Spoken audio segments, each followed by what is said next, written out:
大家好，我是坤。今天我们来聊什么呢？我们来聊装备的词缀啊。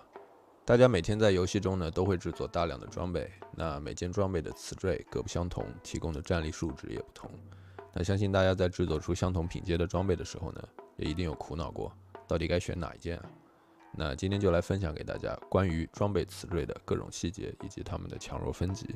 那话不多说 ，Let's begin。好，首先我认为有必要提一下装备词缀的一些细节啊。首先呢，不能用一件装备的战斗力来评价一件装备的好坏，因为装备针对你的修炼方向呢，它们的词缀有一定可能对你来说毫无用处比如加法术命中的这个物理法宝。那每次看到更高战力的装备就急于更换呢，一定是不科学的，可能会让你在实际的战斗中反而变弱。那另一个要和大家说的是武器、防具以及饰品的词缀呢，要比法宝重要的多。为什么呢？因为好多上3件装备的词缀都是针对整体人物的加成比如说他们的这个追魂，这个会心伤害，或者说这个破军会心伤害倍率加成，它会直接体现在你人物的这个属性这里那你所有的攻击技能都是能吃到这个加成的包括你的神通主动古堡还有法宝。但是法宝的词缀呢比如一样的词缀，这个追魂破军，它仅针对当前这一件法宝，好吗？那其中就是命中伤害趴数都是一样的道理。所以呢，武器、防具、饰品的词缀呢，是能很大程度影响你的整体实际战斗力的。而法宝词缀呢，就相对边缘一些并且武器、防具、饰品和法宝之间呢，也是有一些他们特有的词缀的。好，那这是我认为在讲装备词缀的强弱之前，需要给大家明确的一些概念那现在我们正式开始给大家分析不同词缀的强弱等级。好，首先我们聊上3件武器、防具、饰品。我这里呢将装备的词缀分为 T0、T1、T2 以及废词缀那我们一个个讲。他们当中 T0 的最强词缀呢叫鬼斧天工，它加的呢是装备基础属性的趴数。我并没有这个词缀但是我们宗门正好有人有，可以给大家看一下比如我们宗主这把武器鬼斧天工，装备基础属性加30%。大家在提高这个气纹效果的时候呢，练到丙字效果出来的时候也是这个趴数，你会发现点出来的时候，你的战力出现了一个大幅的提高。比如他现在练到蓝色加21%，然后一个鬼斧天工加30%，两个加起来就是50%那基础效果这把武器是120万的攻击，那这样就提高了60万，什么概念你把一个不错的攻击古堡铸领导加6加7也就10几20万的攻击，所以这个词缀是很 OP 的OK， 那这是 T0 的词缀。那 T1 呢，就是一些相对不错，也会对你整体实际战力有挺大帮助的这个词缀首先，我认为T1 最重要的呢是破军和追魂会心倍率、会心负伤，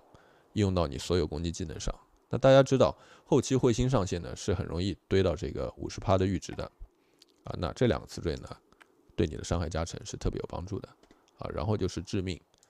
就是会心的几率。我打了个瓶颈前，什么意思呢？我刚刚就有提到，在每个境界呢，当会心值堆到一定程度呢，就会达到它的上限，也就是50%的几率。那在你已经达到上限的时候呢，会心词缀就变得无效了。但如果你的会心趴数还没有达到上限呢，制作出这个会心词缀的装备，可以帮助你有效的将会心属性堆满。好，那这也是个好词缀。然后就是瑞风和法相它们就对应这个单纯的攻击数值的提升。不像鬼斧天工那么变态但做到一件对应主修方向的攻击词条呢，也是比较不错的。然后是内息和体魄，就是内息是1点内息等于4点法攻，2点法防，体魄是1点体魄等于4点武功加2点物防。那这就相当于一个攻击和防御的折中就算做到辅修方向对应的词缀呢，至少也能吃到防御的效果。然后是什么呢？然后是这个身法，身法也是一个不错的词缀每一点身法呢，等于3点物理命中，3点物理回避，3点法术命中，3点法术回避。也就是说，身法这个属性可以让你吃到3种有用的加成，也就是主修的命中以及双闪避。那这个词缀也完全可取最后就是延寿、益气它们对应这个气血和真元的这个上限。好，那以上就是我认为 T1 的词缀那 T2 的词缀呢，就是我认为相对弱一些，但是也有帮助的词缀首先是精准、集中、洞察、灵动对应这个物理和法术的命中和闪避。关于命中呢，这里有一些疑问啊，大家可以看这个属性这里，我的物理命中呢1.7万，法术命中呢1.3万，但它们同样都是在数值上表现为99%，那说明跟彗星一样，可能99%就是这个命中的上限了，并且也有人说呢，命中只针对打怪，打人好像没什么差别。那这个游戏啊，数值上的东西呢，还是很难考证的，所以这边就给大家留个印象吧，就是99%的概念。但是闪避啊，目前大家可以看，我们这个闪避数值的提升呢，还是会这个改变这个趴数的数字的。比如我这个物理闪避是30%，然后法术是50%。这里呢，我认为闪避还是一个更为重要，并且能看到收益的属性啊。好，然后就是铁骨和灵域，对应双防御，但他们各防一侧啊，也肯定不如攻击重要。然后比起内吸、体魄这种东西呢，一个复合的属性，那他们可能就是优先级会低一些，好吗？然后是什么呢？护魂，彗星抗性。彗星抗性在哪里？我们可以看一下，在这里，它也是有一个99%的上限啊，并且后续的提升有没有用呢，也无法被考证。好，那最后就是这个摄魂、落魂、安神和凝神，对应这个控制概率趴数、控制时间、控制概率抵抗和控制时间抵抗。我为什么把控制相关的词缀放在 T2 呢？一个是控制相关有4种词条，它并不是复合的，分得太开了，不是说像内吸、体魄、身法这样，某一词条能针对控制概率和时间有一个统一的加成或者统一的抵抗。好，那另一个是加成的程度和应用的场景啊，比如我的武器控制几率强化加44，好，大家可以看到这个控制几率强化在这里，每一点呢可以提高0.2%，那44就是88.8%，对吧？那比如在对方没有控制抵抗的情况下，和我没有其他控制强化的情况下呢，靠这个词缀，我的修罗斩木冰冻对方的概率就从90提升到98.8，那算100好了，也就是说原来攻击10次能冻住9次，现在到10次这样，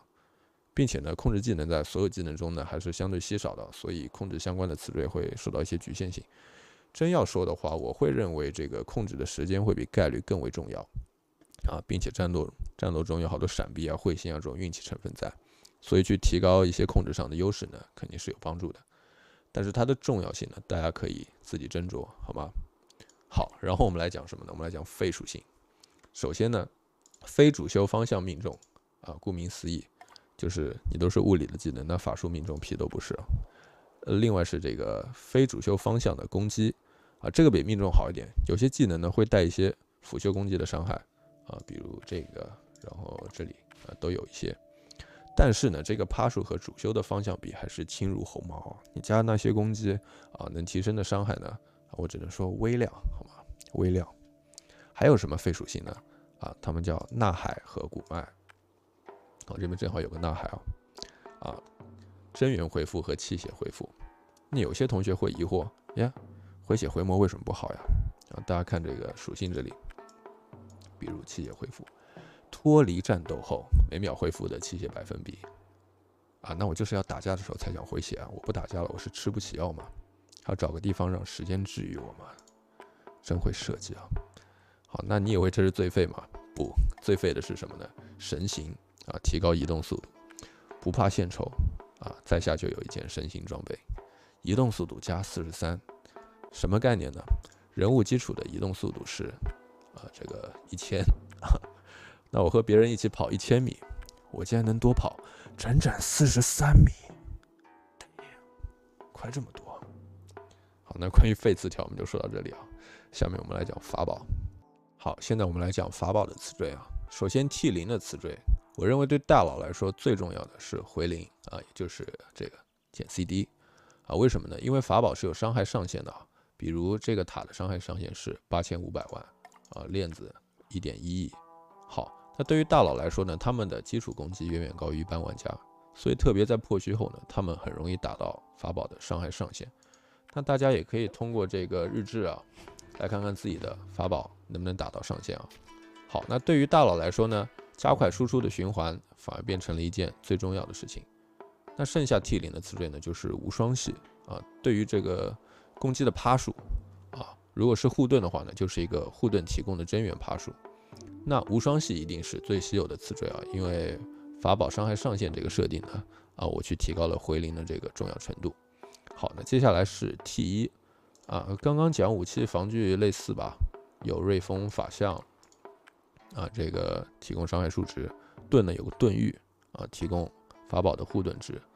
然后是追魂破军会心伤害数值和倍率最后是致命提供法宝的会心，也同样是50%的瓶颈前才会提供作用。那这些词条之前也提过仅针对于这个当前法宝的这个加成，所以一件好的法宝价值呢，肯定是远低于好的武器防具饰品的价值OK， 那接下来是 T2， 首先呢，我来看看久战。久战是什么呢？就是一个法宝的状态时间，它对于盾链子这些有 buff 的技能呢会提高一个持续时间然后就是精准击中对应这个法宝的命中最后是一些盾除了护盾值之外的加成通常显示为这个护盾生效时提供的一些加成包括会心抗性、闪避、防御这些。好，那这些是我认为 T2 的一些法宝词缀那法宝又有什么废词缀呢？比如这个非法宝方向的命中也是一样，物理系的法宝，那法术命中就是一个废词缀。然后是非状态类法宝的久战比如这个钟塔呀这些法宝，那是纯输出的法宝，那久战就是一个废词缀最后有一个特别伤心的废词缀也就是反方向无双什么意思呢？比如我这里就有一个这个链子，给大家看看，法相无双，但它没有任何法术攻击所以在0的基础上呢，趴数加的再恐怖，那还是0所以这是一个伤心的词缀，希望大家可以有个印象，好吗？好，那今天就是针对装备词缀的分享了，这一期讲的有点长，大家不要怪我。希望大家在看完影片之后呢，能对词缀有更清晰的认识，也在今后呢，可以在选择装备的时候做出明智的选择。如果你对游戏有任何问题呢，欢迎在留言区留言给我，我一定尽我所能为你答疑解惑，好吗？那今天差不多到这里，我们下次见，拜拜。